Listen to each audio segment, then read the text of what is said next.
नदी में जादुई समोसे का पेड़। शम्मी के सामने चाट, मिठाइयाँ और समोसे टेबल पर सज गए और वो बड़े प्यार से उन्हें खाने लगा।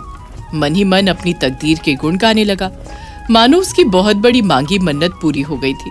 उसका साथी पिंटू आ गया तो उसे भी शम्मी ने अपने साथ खाने का न्योता दे दिया। आओ यार, खाओ यार, तुम भी क्या याद करोगे कि किसी दिलदार से पाला पड़ा था।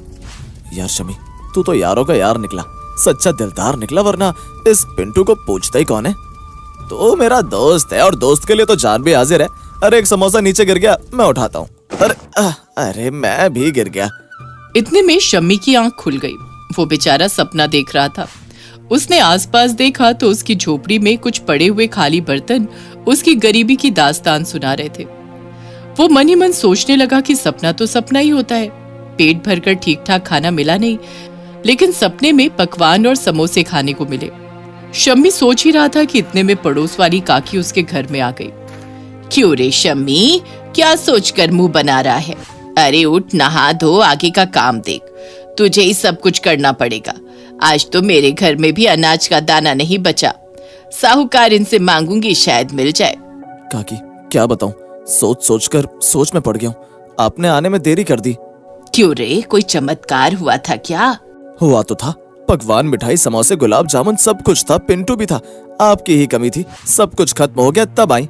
सवेरे सवेरे कहाँ से पा गया इतना सारा पकवान और समोसा? हाँ काकी, सब कुछ हो सकता है, सब कुछ मिल सकता है। सपने में तो कुछ भी हो जाता है। बदमाश कहीं का, अभी डंडे से मारूंगी। तुझे बस यही आता है, सपना की बात कहकर मुझे फंसाता है। हाँ काकी, हमारे जीवन में सुख हो या दुख, एक दूसरे के साथ हंसते खेलते गुजारना पड़ता है। हुई है रात सवेरा होगा, कभी तो दूर अंधेरा होगा। ये दुख भरे दिन भी कट जाएंगे। काकी चिंता मत करो, मैं जा रहा हूँ। अपने दोनों जन के खाने का इंतजाम करके ही लौटूंगा। तब तक एक काम करते हैं, मेरे पास आटे के डब्बे में रखी हुई कुछ आटे की भूसी बाकी है, आपके घर में भी होगी। दोनों भूसियां मिलाएंगे, रोटी बनाएंगे, खाएंगे और प्रभु के गुण गाएंगे। हाँ रे बुद्धू, तूने सही बात की। मैं बनाऊंगी रोटी और दोनों खाएंगे। उसी समय शम्मी पड़ोस में मिर्च लाने के लिए चला गया। काकी ने भूसियों की 2 मोटी मोटी रोटी बनाई और तब तक शम्मी वहां आ गया। उन्होंने दोनों रोटियां शम्मी के आगे परोस दी। शम्मी ने भूख के कारण दोनों ही रोटियां पेट के अंदर कर ली। उसके चेहरे पर मुस्कान खेलने लगी। काकी, रोटी तो बहुत मजेदार थी। मुझे माँ की याद आ गई। वो भी बड़े प्यार से ऐसे ही स्वादिष्ट रोटी बनाती थी। आप भी खाओ, आपको भी तो भूख लगी थी। बेटा, बाद में खा लूंगी, तू काम के लिए जा। भगवान तेरी झोली भर दे। इतना कहकर काकी वहां से चल पड़ी और शम्मी ने जाकर देखा तो रोटी के पात्र में एक भी रोटी नहीं बची थी। शम्मी सब कुछ समझ गया।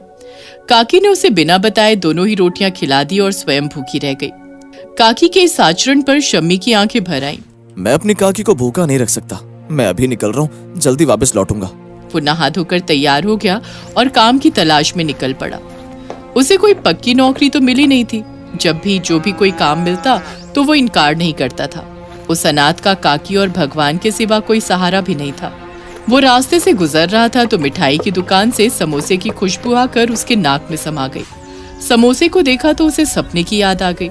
उसके मन में खाने और काकी के लिए समोसे ले जाने की इच्छा थी, लेकिन जेब खाली थी, इसलिए मन को मारना ही पड़ा। हलवाई ने अपने कुत्ते के सामने कागज की प्लेट में समोसे रख दिए तो शम्मी सोचने पर मजबूर हो गया। ये कुत्ता कितना नसीबवान है, बिना मांगे समोसा पकवान खा रहा है। ऐसे लगता है मुझे चिढ़ा रहा है। खा लो, मौज मना लो। शम्मी को लंबा फासला तय करना था। वो चलता रहा। उसे काम के लिए जिस सेठ ने बुलाया था वो जगह पर ही नहीं मिला। उसकी सारी मेहनत व्यर्थ हो गई। उसे उल्टे पांव लौटना पड़ा। बहुत देर हो गई तो वो भूख और प्यास से बेचैन हो उठा था। सामने एक नदी दिखाई पड़ी। प्यास तो बुझ गई, लेकिन पेट के चूहों को वो भला कैसे समझाता।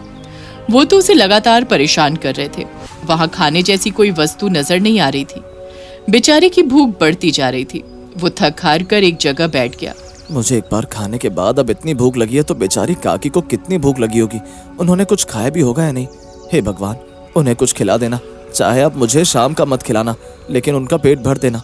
भगवान, आप कृपा निधान हैं। काकी बहुत अच्छी हैं, उन्हें भूखा मत रखना। अचानक उसी नदी के बीचों बीच शम्मी को एक पेड़ दिखाई पड़ा। उस पेड़ पर एक बंदर बैठा कुछ खा रहा था। शम्मी समझ गया कि उसके खाने का अब इंतजाम हो जाएगा, कुछ नहीं तो फल ही मिल जाएगा। वो नदी में तैरते हुए पेड़ के पास पहुंच गया।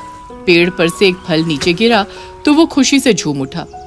वो उसे उठाने ही वाला था कि बंदर ने हाथ मार दिया और ये मौका भी उसके हाथ से जाता रहा। अरे बंदर की औलाद, तूने तो मेरा ही आहार ले लिया।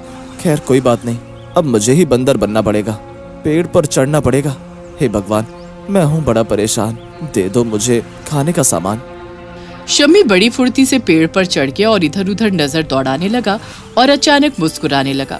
उसे एक बड़ा सा समोसा लटका हुआ नजर आने लगा। हे भगवान, ये क्या चमत्कार है, पेड़ पर समोसा, अरे मिठाई भी है। कहीं मेरी नजर का धोखा तो नहीं है, कहीं मैं सपना तो नहीं देख रहा। नहीं नहीं, मेरी तो दोनों आंखें खुली हुई हैं। अरे एक समोसा, दो समोसा, तीन समोसा, समोसे ही समोसे। अरे ये तो बहुत स्वादिष्ट है, गर्मा गर्म है। ऐसी मिठाई मैंने कभी नहीं खाई। मजा आ गया। काकी के लिए भी बहुत सारा लेकर चलूंगा, बेचारी भूखी मेरा इंतजार कर रही होगी। शम्मी ने तेजी से बहुत सारे समोसे, मिठाइयाँ, पकवान तोड़े और एक लटकता हुआ पात्र भी मिल गया। शम्मी ने उस पात्र को समोसे और पकवान से भर दिया और घर की ओर बड़ी खुशी खुशी चल पड़ा। हे भगवान, घर तो बहुत दूर है, पैर थक कर चूर है। ये शम्मी बड़ा मजबूर है, क्या करूं क्या करूं, कोई गाड़ी भी नजर नहीं आती। शम्मी के इतना कहते ही वहां उसका दोस्त पिंटू मोटरसाइकिल लेकर हाजिर हो गया। उसे देखकर शम्मी खुशी से झूम उठा। वाह मेरे दोस्त, क्या सही समय पर एंट्री मारी है। ये लो दोस्त, समोसा और पेट के अंदर पहुंचाओ, मुझे जल्दी से मोटरसाइकिल से मेरे घर के गेट के अंदर पहुंचाओ, मेरी काकी के पास पहुंचा दे मेरे यार। हाँ, क्या समोसे हैं, कहाँ से लाया मेरे दोस्त, तुझे मेरा सलाम है, कमाल का टेस्ट है मेरे भाई। ऐसा समोसा क्या बनाएगा कोई हलवाई, एक दो और खिला। खा ले मेरे यार, अब जल्दी से पहुंचा दे मेरे यार। पिंटू और शम्मी के बैठते ही मोटरसाइकिल हवा से बातें करने लगी, जैसे कोई चमत्कार हो गया। पलक झपकते ही दोनों घर पहुंच गए। सबसे पहले शम्मी ने समोसा और पकवान का पात्र काकी के सामने रख दिया। काकी हैरान परेशान हो गई। आज भतीजे के द्वारा उन्हें बहुत सारे समोसे और पकवान खाने को मिले तो वो निहाल हो गई। उन्होंने पात्र के सभी समोसे निकालकर दूसरे बर्तन में रखे और पात्र को उठाया तो वह फिर से भारी हो गया। वह तो समोसों से भर गया। अरे शम्मी, क्या तेरी लॉटरी लग गई है, इतना सारा समोसा पकवान उठा लाया। ये सब बड़े स्वादिष्ट हैं। कहाँ से लाया? काकी पेड़ पर से लाया हूँ। डंडे से मारू क्या? हाँ, फिर मजाक कर रहा है, हर बात पर मजाक करता है। काकी मैं सच कह रहा हूँ, आज मैंने समोसे का जादुई पेड़ देखा और उस पर एक बंदर बैठकर खा रहा था। मैं पेड़ पर चढ़ा तो बहुत से समोसे और पकवान लटके हुए देखे और उन्हें तोड़कर खा लिया। आपके लिए भी लाया हूँ, पिंटुआ ने भी खाया, बड़ा मजा आया। हाँ काकी, सच बोल रहे, मैंने भी अपनी आंखों से देखा है। अब तो आप लोग समोसे का व्यापार कर सकते हैं। हाँ ये भी ठीक है, हर्रे लगे ना फिटकरी, रंग चौखा हो जाए। बेटा, हम व्यापार तो कर सकते हैं, लेकिन अपनी मेहनत के बल पर। किसी जादुई पेड़ का सहारा नहीं लेना है। भगवान ने हमें रास्ता दिखाया है, बस अब उसी राह पर हमें चलना है। काकी ने वो सारे समोसे बेच दिए और कढ़ाई, चम्मच और दूसरे सामान खरीद लिए। बस फिर क्या था, समोसे का व्यापार शुरू हो गया। काकी के हाथ के समोसे ने कमाल कर दिया। जिसने भी खाया उसने काकी का गुण गाया। समोसे की दुकान का नाम काकी के समोसे हो गया। समोसे की चर्चा चारों तरफ जंगल की आग की तरह फैल गई। समोसे के लिए बड़ी भीड़ जमने लगी। लोग खाते और पार्सल भी ले जाते। कम कीमत में अच्छा स्वाद मिलने लगा था। काकी के समोसे का जादू चलने लगा था। शम्मी के ठाट बाट बदल गए। दुकान बड़ी हो गई। काकी, शम्मी और पिंटू ने मेहनत और लगन से उस समोसे और मिठाई के व्यापार को पूरी तरह से चमका दिया। जो खाता वो तारीफ करके ही जाता था। काकी के समोसे, लज्जतदार समोसे, खाते जाओ काकी के गुण गाते जाओ।